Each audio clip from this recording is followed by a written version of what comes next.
The poorest parish, Bokwango, are rejoicing. They have completed the roofing of their church building. Coming up in our newscast, we take you to the project site. Muslim faithful in Cameroon continue engaging the route to Mecca for this year's pilgrimage. The Hajj is a spiritual exercise. Many of them say they feel committed as a responsibility. And calls for a stop to the consumption of tobacco persist few days after the World No to Tobacco Day. Medics continue highlighting the health hazards of these products as we find out right in the minutes ahead. Good evening, dear viewers, and welcome to Divine Mercy Prime. Those were the headlines for tonight's newscast. Their full readouts will be yours in a moment.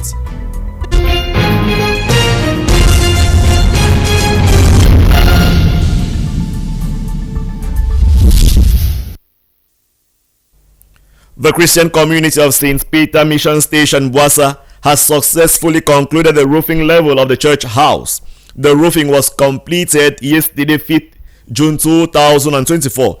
This saw the presence of Christians and their parish priests who came to celebrate this success. Details of this story and more with Joseph Otop.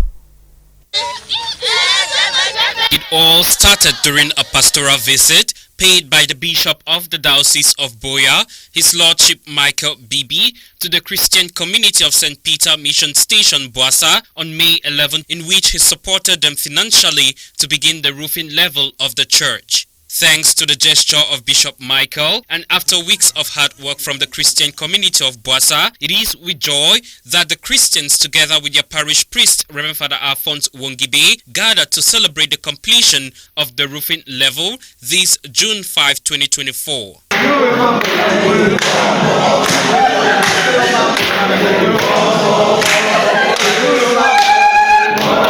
Expressing their happiness, they extend their vote of thanks to all who made this work a success. That day when Bishop Ikaye would make a appeal.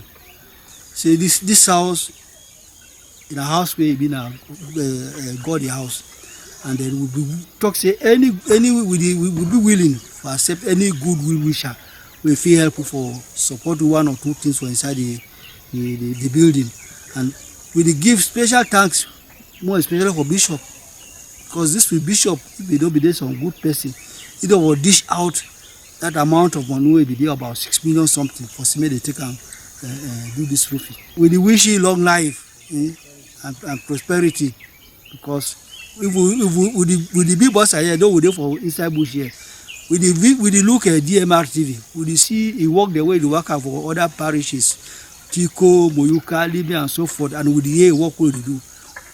So that work may continue with them. I return the Christian, I thank the Christian way they be offer themselves like their papa their house this way they do. Where no pay they will receive volunteer for do the work. So I thank all the Christian way will be do the papa for the work, and the mommy the way they be used for cool chop. We will do an for one. For anyone we would do on one type of, we will choose na Thursday, and that Thursday we know say any man they abandon the things he can afford the work for church. Catechist, like Mola John Lifongo, and the late man we do already that Pamati Monje. Meanwhile, the chairperson of this mission station says there is more to be done after this roofing level.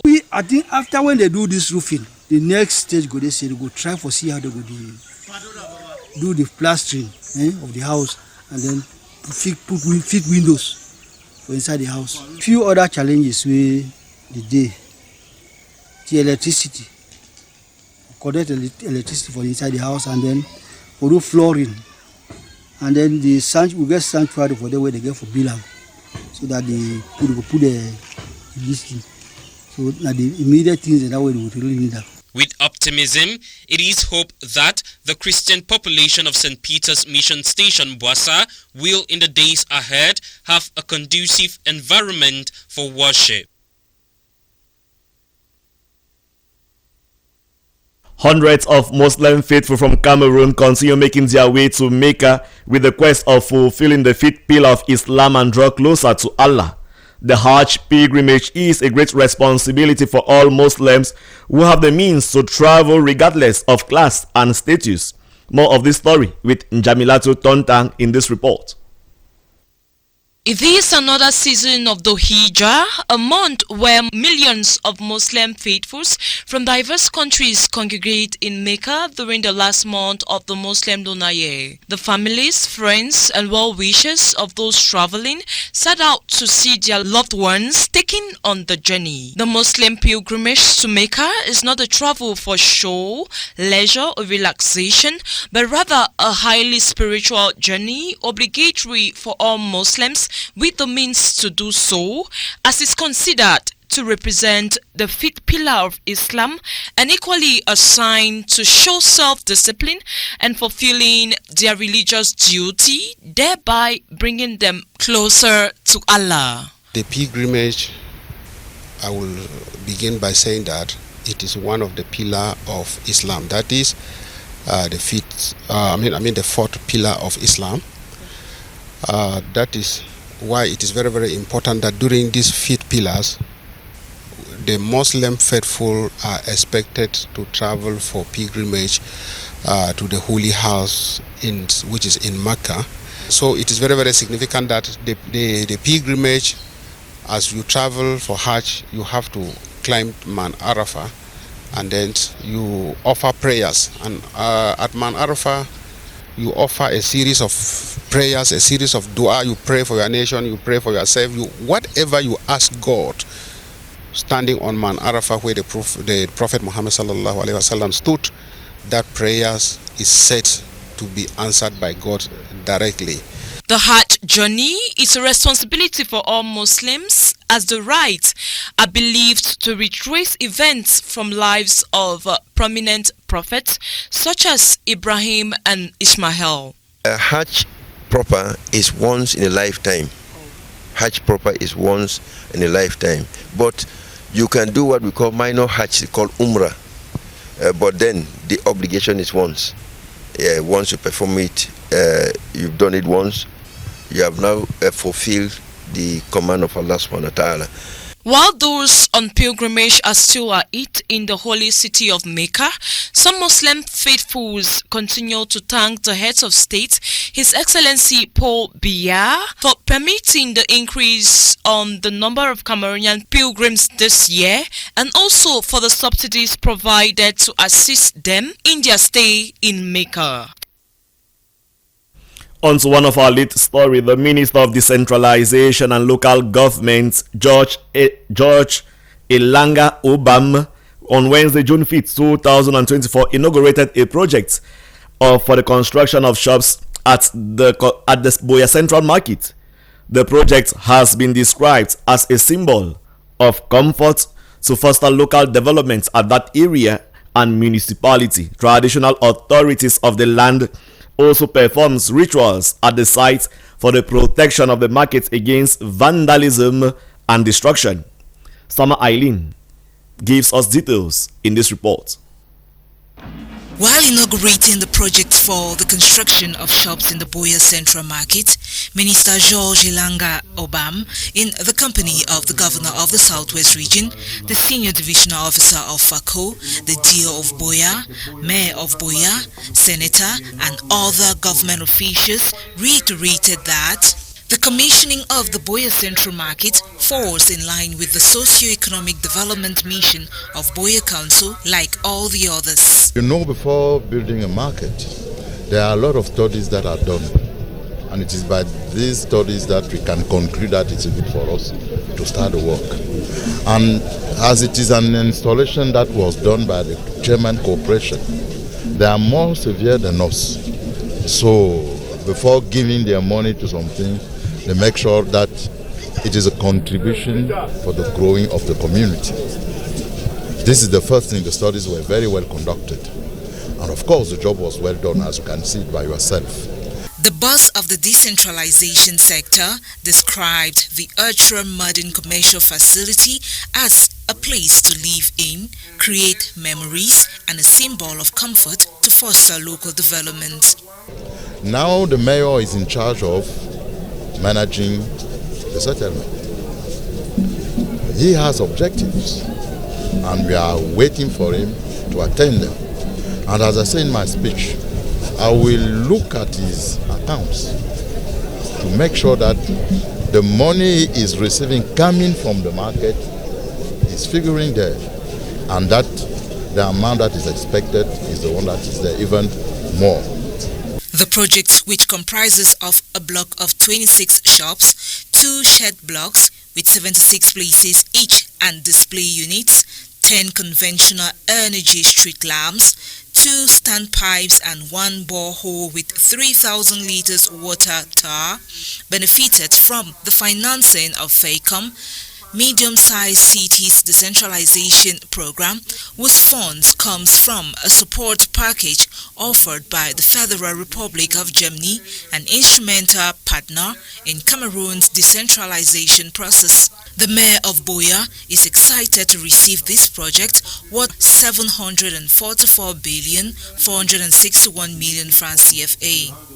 It's an iota of hope for the municipality, economic hope and security hope. You know how this area used to be. My predecessor had the conception. I have gone into the realization, and we call on the Buea population to join us as they have always done, so that we complete this project. And in the days ahead, no one will be authorized or tolerated to sell around the streets, especially around the great support market. So we should put our hands together for the completion of this great project. And this is something that the Buea population has been waiting on, and we can only thank everyone who has contributed and promise them that we'll see it to its last, to the final end. The traditional authorities of the land, led by the paramount ruler of Buea, His Royal Highness Robert Esuka Endeli, performed some rituals invoking the gods to protect the market and the people from vandalism and destruction. The health hazard caused by tobacco has been re-echoed by Dr. Linda Ayaba, medical practitioner at the Mount Mary Hospital. According to statistics from the World Health Organization, at least 8 million people die prematurely from tobacco use every year. Let's now take a listen to this health interaction compiled by Sama Eileen. The dangers of tobacco consumption to one's health is said to be underrated in today's modern society. Dr. Linda Ayaba is a medical practitioner at the Mount Mary Hospital, Buea. Tobacco is very dangerous to our health, not only to the smoker but those around the smoker. We call that passive smoking. It goes a long way to damage our lungs, the cardiovascular system, which has to do with the heart and our blood vessels. At the long run, it can also affect our kidneys, our lung, our liver, and definitely our skin and the ability for wound healing. So it's a very, very dangerous threat to health. Dr. Linda also highlighted the statistics of the age group that consumes tobacco more and the global related death ratio. To a study carried out by WHO in 2022, we have about 1.3 billion adults worldwide consume tobacco. Now, boiling down to Cameroon, according to a study carried out by Microtrends in 2020, we have about 7.3% of the population consumes tobacco. During pregnancy, tobacco use is very risky to the fetus. There is a high risk of miscarriage, preterm labor, that is putting to birth before the fetus is able to adapt to external environment. We also have intrauterine growth restrictions, intrauterine fetal demise, and the fetus is at high risk of developing other congenital diseases such as a heart defect and a cleft lip palate, just to name a few. The medical doctor advises that I will definitely advise the public in general to stay away from tobacco and its products, because it doesn't only affect the smoker, but it also affects those around the smoker. So if you have anyone that is on tobacco products, please you tell the person to stay away from that, because it goes a long way to damage the person's health, even your reputation. In Cameroon, 1,313,603 persons are smokers, scoring an adult smoking prevalence rate of 8% and a youth smoking prevalence rate of 5%. Students of the Department of Environmental Science of the University of Buea and the community at large have been called upon to protect the environment and to abstain from human threats, deforestation and uncontrolled mining in the country. The call was made by the Southwest Delegates for Environment and Nature as they celebrate the 31st edition of International Environment Day. The theme for this year's edition is focused on land restoration, desertification and drought resilience. Nadeshme was at this event and now reports. It is often said the environment plays a pivotal role in our existence. However, most people still find it difficult to protect their environment, thus creating harm on living organisms. Celebrating the 31st edition of the International Environment Day in the University of Buea by the students of the Department of Environmental Science gives a platform for the population to be sensitized on the need to protect the environment. The event that took place in the University of Buea was chaired by the Southwest Delegate of Environment and Nature Protect, who outlines why this day is celebrated. This year we said to raise our awareness on land degradation and to remind people that they have to restore the land and to remind people about the desertification. If you want that the land to continue providing those services, you have to restore it not only in terms of its physical aspect, but in terms of the political aspect, in such a way that the land can be ready to offer the service. You know that we rely on agriculture and other services, so the land cannot continue providing food if the land is not restored. The land cannot continue regulating climate if the land is not restored. So we have to restore the land in such a way that we can continue regulating climate, we can continue providing all those services that we know, especially food, shelter. Centered on the theme land restoration, desertification and drought resilience, the delegate also reminded the population on how they can help fight against desertification. Harvesting your food or other items, you can go back with them to your farm to restore your land. You have to give your farm manure, green manure. By giving your farm green manure, you are restoring your land. By planting trees, you are restoring your land. By putting terracing to avoid erosion, you are restoring your land. So you have many tools and many methods to restore land. The idea is that you should not allow the land to degrade and you should continue feeding the land. Because if you remove food to the land, you have to feed it. So, and the main protection of the land used to be tree and vegetation. That's what we are talking about, desertification and drought. By having vegetation on the land, it's a way to protect it. You can put grass, you can put pavement sometimes too. It's the restoration of land. If you don't put those pavement, you can have erosion of land. The tree too is very important in terms of fighting against the desertification. That's why it's avoided. We don't want to encourage people to cut trees, but something may happen that you need to cut trees to build. You have to cut trees to build, but after building, you have to think about some garden around your compound. So to mark this day's celebration, students and lecturers all planted some trees at the campus. These environmentalists, who doubles as a lecturer in the department, says the benefits of trees are enormous, but one must know what trees to plant and where. University of Buea, I think the Department of Environmental Science will really want to enhance the planting of trees, because trees give the student the shade, and then they give a very good microclimate which the students need, giving them cooling effect, and then they sit under the trees. They have some very good microclimate to study and all of that. And then, like now in this era of heat waves, the heat waves are actually very high, and so the trees, they help them to cope up with these heat waves.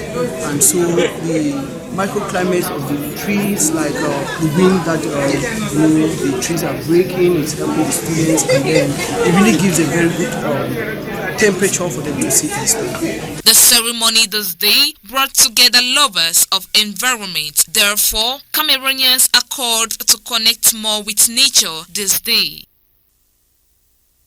On to our foreign news. The UN Secretary General Antonio Guterres has called for tax on profits of fossil fuel companies in a bid to fight against global warming. 2 tornadoes have hit South Africa's KwaZulu-Natal province, affecting neighborhood cities, causing a trail of destruction. Matilda Bison tells us more. UNICEF has embarked on training thousands of women in communities in the northern Gombe state of Nigeria in order to boost their families' nutrient intake. More than a dozen women gathered this week in the village of Poshereng, where they are learning at least 200 recipes they can prepare with crops like cassava, orange-fleshed sweet potato, maize, and millet.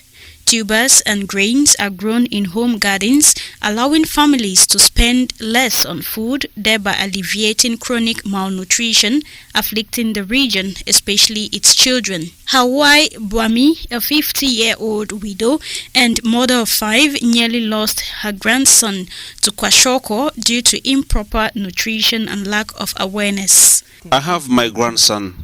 He was malnourished and suffered from kwashiorkor. I took him to a health facility and they gave me some herbs, and when they ran out, there was nowhere to get another. While we were waiting, my grandson was still very sick. Then UNICEF came and saw his condition. They taught me how to prepare food with sweet potatoes and soybeans so that he will not have diarrhea. They taught us how to prepare nutritious food with vitamins. In Nigeria, many malnourished children never even make it to the hospital before dying, often because of a lack of money to afford treatment or because of a lack of health facilities in remote areas.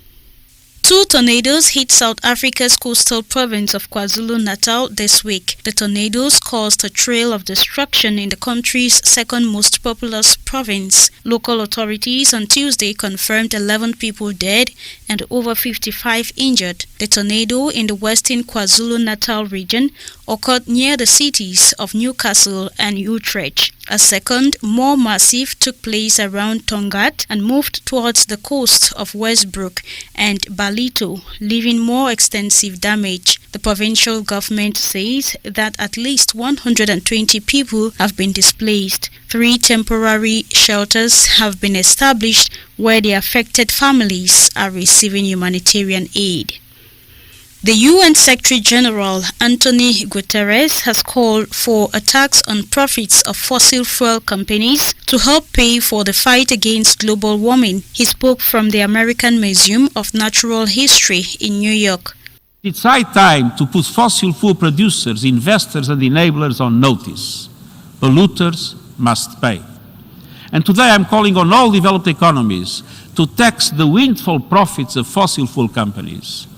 Those funds should be redirected in 2 ways: to countries suffering loss and damage caused by the climate crisis, and to people struggling with rising food and energy prices. Guterres appealed to media and tech companies to stop taking advertisement from its biggest players, as has been done in some places with the tobacco industry. During his speech on World Environment Day, he repeated his concerns about subsidies paid out in many countries which help keep prices low for consumers. The UN chief reiterated the need to reduce global emissions of carbon dioxide by 9% each year to 2030 for the 1.5 degrees Celsius target to be kept alive. He called on advanced economies in the G20 group of countries who are holding a summit in Brazil next month to take the lead. That report puts an end to Divine Mercy Prime. But before we separate, let's review the headlines once more. The Christians of St. Peter Mission Station, Boassa, under St. Martin the Porres Parish, Bokwango, are rejoicing. They have completed the roofing of their church building. Coming up in our newscast was their project site displayed to us. Muslim faithful in Cameroon continue engaging the routes to Mecca for this year's pilgrimage. The Hajj is a spiritual exercise many of them say they feel committed to as a responsibility. And calls for a stop to the consumption of tobacco products persist few days after the World No Tobacco Day. Medics continue highlighting the health hazards of these products, as we found right in this newscast. Thank you for watching Divine Mercy Primer. Stay tuned for more beautiful programs which are educative for our integral build-up. I have been Father Alphonse Wongibe Fonyoy, and we urge you, up next we shall have Mountain Echoes. Stay tuned. Have a restful evening and a wonderful night.